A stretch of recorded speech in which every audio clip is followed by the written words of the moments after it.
के बीचों बीच एक ऊंचे ऊंचे पेड़ों से भरी जगह थी। वहां रहते थे तरह तरह के जानवर, हिरन, बाघ, हाथी, तोता और कई तरह के बंदर। इन्हीं बंदरों में से एक था मंकी राम, जो ना तो सबसे ताकतवर था, ना ही सबसे तेज, लेकिन पूरे जंगल में उसकी पहचान थी जंगल का सबसे चालाक बंदर। मंकीराम छोटा कद का था, लेकिन उसकी आंखों में हमेशा चमक रहती थी, जैसे कोई शरारत छुपी हो।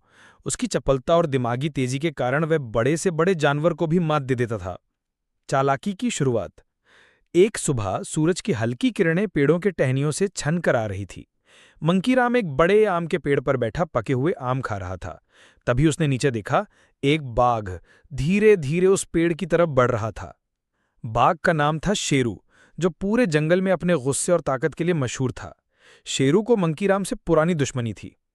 वजह ये थी कि कुछ दिन पहले मंकीराम ने शेरू के सामने से ही उसका शिकार छीना था, एक बड़ा सा खरगोश, जिसे बाघ ने बड़ी मेहनत से पकड़ा था। शेरू ने नीचे से गरज कर कहा, अरे मंकीराम, आज तो तेरा खेल खत्म। नीचे उतर, नहीं तो पेड़ गिरा दूंगा। मंकीराम मुस्कुराया और बोला, अरे शेरू भाई, गुस्सा क्यों करते हो? आओ पहले काम खा लो, फिर सोचते हैं। लेकिन शेरू की आंखों में सिर्फ गुस्सा था। वो पेड़ के तने पर अपने पंजे मारने लगा। मंकीराम ने तुरंत एक योजना बनाई। उसने ऊपर से एक बहुत बड़ा और पका हुआ आम तोड़कर शेरू के सिर पर गिरा दिया।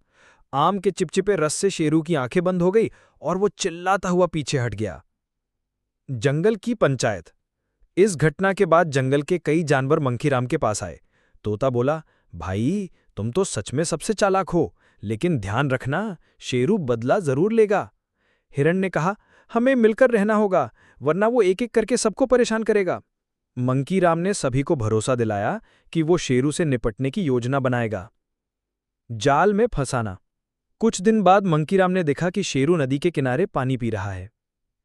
मंकीराम चुपके से पेड़ों के सहारे वहां पहुंचा और ऊंचाई से शेरू को पुकारा, ओ शेरू, आज तो मैं तुम्हें पकड़कर पूरे जंगल को दिखाऊंगा कि ताकत से ज्यादा दिमाग काम आता है।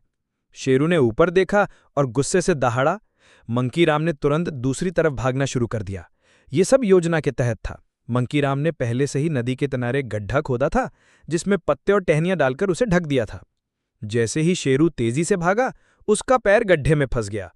शेरू गरजने लगा और बाहर निकलने की कोशिश करने लगा, लेकिन मंकीराम ऊपर से केले फेंककर मजाक कर रहा था। चालाकी से बचाओ। शेरू जैसे तैसे गड्ढे से बाहर निकला, लेकिन तब तक जंगल के कई जानवर वहां आ गए थे। सब हंस रहे थे और शेरू का मजाक बना रहे थे। मंकीराम ने कहा, देखा शेरू, सिर्फ ताकत से कुछ नहीं होता, दिमाग भी चाहिए। शेरू ने गुस्से में कुछ नहीं कहा, बस चुपचाप वहां से चला गया। असली परीक्षा। लेकिन कहानी यहीं खत्म नहीं हुई। कुछ हफ्तों बाद जंगल में एक नया खतरा आया। इंसानों का एक शिकारियों का दल। उनके पास बंदूकें, जाल और गाड़ियां थीं। वे जंगल में घुसकर जानवरों को पकड़ने लगे। उस दिन मंकीराम पेड़ों पर बैठा फल खा रहा था। तभी उसने देखा कि हिरन, तोता और कई छोटे जानवर जाल में फंस चुके हैं। मंकीराम को समझ आ गया कि अब ताकत से नहीं, बल्कि सबसे बड़ी चालाकी से काम लेना होगा। शेरू के साथ मिलकर योजना। मंकीराम सीधे शेरू के पास पहुंचा। शेरू, सुनो, इंसान हमारे जंगल को बर्बाद कर देंगे। तुम ताकतवर हो, मैं चालाक हूं। अगर हम मिल जाएं तो इन्हें हरा सकते हैं। शेरू ने पहले मना किया, लेकिन फिर बाकी जानवरों की हालत देखकर मान गया। बचाव मिशन। मंकीराम ने पेड़ों से झूलते हुए इंसानों के कैंप के ऊपर से पत्थर और फल गिराने शुरू किए, जिससे वे डर कर इधर उधर भागने लगे। उसी समय शेरू ने जोर से दहाड़ मारकर उनका ध्यान अपनी तरफ खींचा। जब इंसान शेरू की तरफ दौड़े, मंकीराम ने नीचे आकर जाल काटे और सारे जानवरों को आजाद कर दिया। जंगल का नायक। जब इंसान हारकर भाग गए तो पूरे जंगल में खुशी का माहौल था। सभी जानवर मंकीराम और शेरू को धन्यवाद दे रहे थे।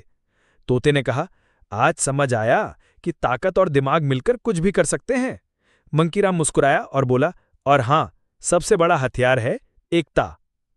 उस दिन से मंकीराम सिर्फ जंगल का सबसे चालाक बंदर ही नहीं, बल्कि जंगल का नायक भी कहलाने लगा।